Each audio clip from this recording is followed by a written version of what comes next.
ụmụ ibe ekenekwa m ụnụ. Ọkwọ nwanne unu nwoke Chinweike Okafọ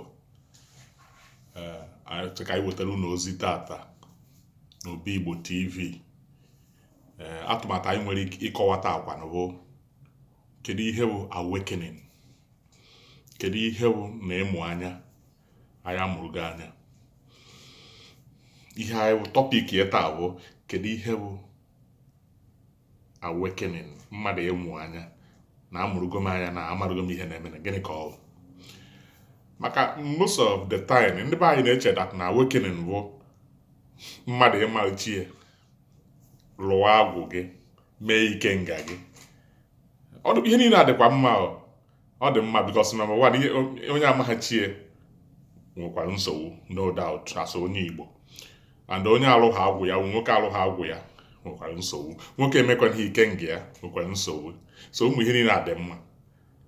Ọ dịkakwa nwaanyị sikwa from mmiri emeghị ihe mmiri nwekwara nsogbu. Mana tọpik anyị taa abụghị ya. Tọpik anyị taa bụ kedu ihe bụ awakening, kedu ihe bụ na itetego n'ụra.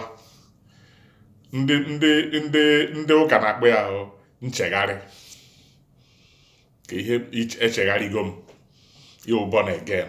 Kedu ihe bụ awakening?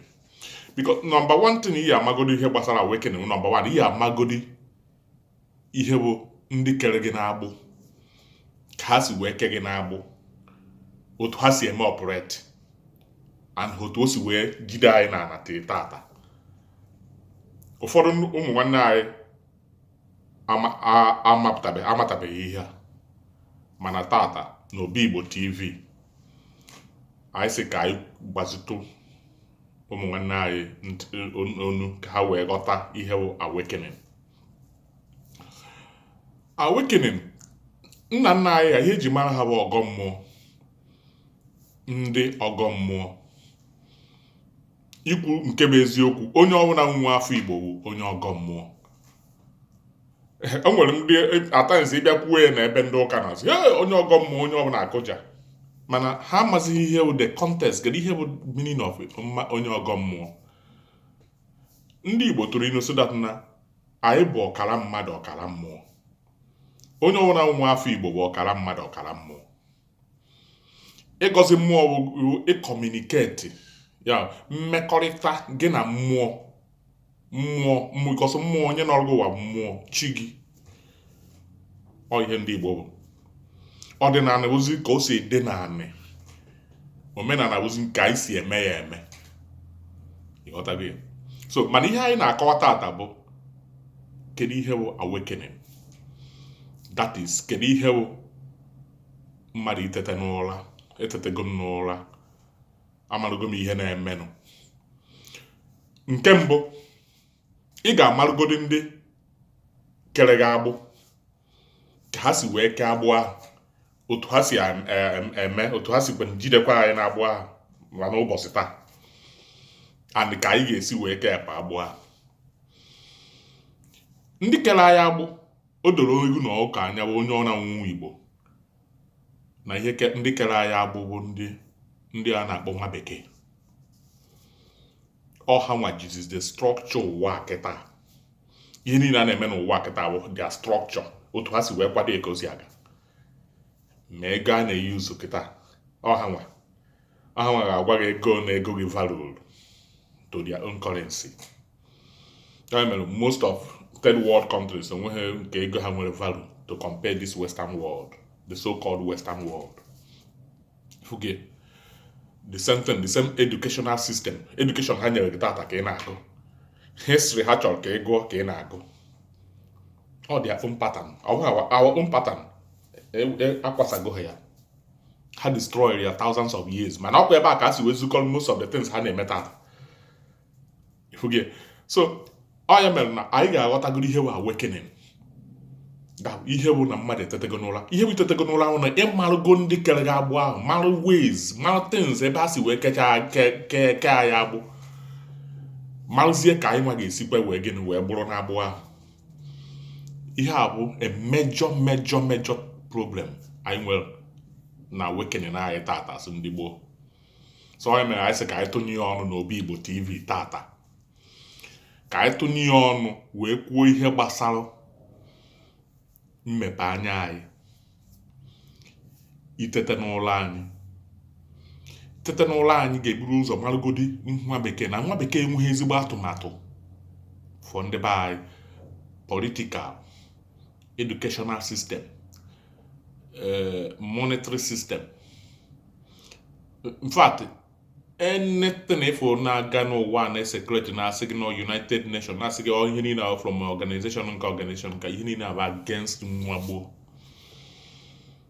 Kedu ka anyị ga-esi na divert from it? Ọ ya bụ ịmata ya, then you mezie embrace your own. Maka ime embrace your own, mụnwa na ụmụ na-ekwu okwu na ifo na na-ekwu ana m etikwa oyibo. So ifu gị, because all ihe kere anyị agbụ for long, mana anyị na-achịta nwaya kịta. Chukwu okike nyekwuola anyị ike, mgbe na-adịghị anya na anyị ga-abidozie sụwa Igbo akwụsị etinyezi n'ihe oyibo. Anyị ka na-eme ya na-amụrụ ya. So nke nwa na-egekwa m ntị na ewekwa n'iwe na ị ga na-anụ sọ ma okwu oyibo na-apụta. Amaghị m eme ya nọ na ọ ihe mmadụ bagoro n'ime kamgbe a mụrụ mmadụ wee ruo ugbu a mmadụ wee tetara n'ụra. Mana ebe o si atọ ụtọ bụ na anyị amalụgo nke bụ eziokwu, kwuru n'eziokwu a na-eṅomie, na-agbakwanụ mbọ ka anyị nọsi ike na ihe kwuru eziokwu. Onye mere na nke anyị mere ụbọchị anyị na-ekwu maka Igbo ife onwe ha n'anya, mana tata ihe anyị na-ekwu bụ kedu ihe bụ mmadụ ịsa anya, ka ihe bụ mmadụ itete n'ụra, nke ndị oyibo na-akpọ awakening. Ịmatagodi ndị kere gị agbụ mana ndị a will destroy ihe niile gbasara our own. Anyị enwezi history ị ga-enweta na asị na during slave trade, West Atlantic slave trade, mana ọ bụghị ya bụ history Igbo. Igbo enwegodo history for millions if not billions of years. Igbo chịrị Australia, Igbo chịrị Asia, ije ma na China ma India. The original people enwere ebe ahụ ndị Igbo, na America ebe a, ma Europe. Little research ị ka ya eme, you will find out ihe a niile anyị na-ekwu.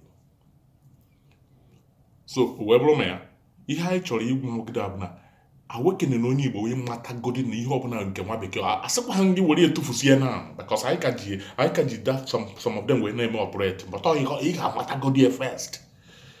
Mee embrace your own. Mee embrace ọdịnala Igbo. Ọdịnala Igbo onwe sayensị dị ka duru ọdịnala Igbo, because some people ya gwa no ịgwọ ọgwụ abụrụ ọdịnala Igbo. Ọdịnala iwu nature. Ifuge ịgọ mmụọ ozi, ịcommune with mmụọ anyị, mmụọ chi ụwa anyị. Maka onye asị ndị Igbo si otu onye ọsị gị onye na chie. Ifuge. So ihe a ka anyị sị ka anyị kọwatụ taa, iji wee gwa ndị be anyị that na mmadụ ịdị awake, ọ nke a na-akpọ ịdị awake, nke bụ itete n'ụra, abụ ọsọ nsọ ije mara onye uchi ụwa gị, ma ọ ịrụ agwụ, ma ime ike nga gị, mba. Mana ihe niile adịkwa mkpa, maka ihe niile abụkwa ihe dịzi n'ọdịnala. Ma the most important one, nke kacha mkpa na itete n'ụra abụ ịmaragodi ndị kere gị agbụ, ka ha si ike gị agbụ, and ka ha si ka na-eke agbụ aha taa, and ka anyị ga-esi gburu onwe anyị. Ọha nwasị etichara ọpụ ụmụ religious system ụwa, political system ụwa, economic system ụwa, ma monetary system ụwa. Ma ndị na-agwa gị democracy, ma ha ihe niile ha na-ekwu, ihe niile abụ the system ha ji wee ke ụwa agbụ. Mana ihe anyị na-ekwu today bụ anyị ga-emidiri mmatacha ya, maka oge nke nwa bekee agwụbago. Ihe anyị nọ n'ime kịta bụ oge ndị Igbo. Ya mere anyị pụtara n'Obi Igbo TV tata sị na anyị ga-akọwarị ya ndị be anyị ka ọ dị. Ihe bụ itete n'ụra, nke a na-akpọ awakening. Awakening abụ nsọ ịmara onye uchi ụwa gị, lụwa agwụ, mee ike nga, mba. ihe ndị a niile dị mkpa kwa maka ihe ndị a niile bụ ndị dịzi n'ime omenala ime ọdịnala.